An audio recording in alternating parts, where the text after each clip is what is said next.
It's Brainwash with Dr. Tom and Drum Rolls with Scotty Irving.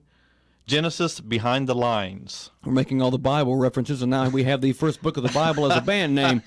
I don't know if that was a connection or anything. That was a great segue. I don't know why I even said that. I'm sorry. That was kind of interesting.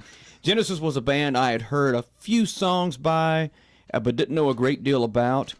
But what I had heard by them did not really prepare me for the band that they actually were. I'd heard a couple of their more obvious singles. Yeah. Follow You, Follow Me was the biggest single they'd had at that point.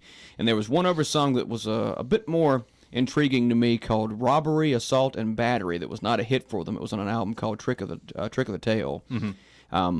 The album that this song comes off of, Behind the Lines, is called Duke, and it had Misunderstanding and Turn It On Again and some other songs like that.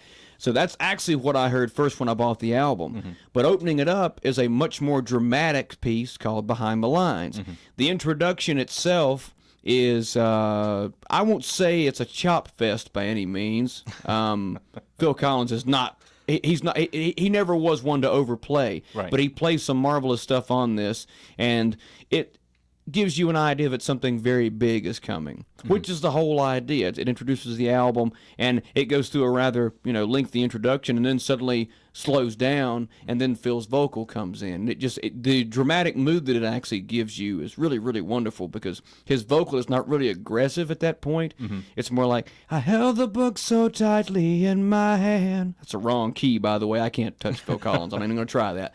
But I like that a lot, and that kind of stayed with me as far as, dynamics, dramatics, using the drums to give a state of, hi, we're here, kind of thing. Of course, every other instrument in the group was being used for that as well, but it still gave me an idea of why, there's a reason the drum line leads the marching band. And since I was in the school band at this point, I began to understand a bit more what drums could do if the right person was playing them, which I was trying to be that right person. Had no idea how to be, but I was hopefully shooting for it at that point. But something kind of similar with that mindset. It also prepared me for some much later Genesis. I say later.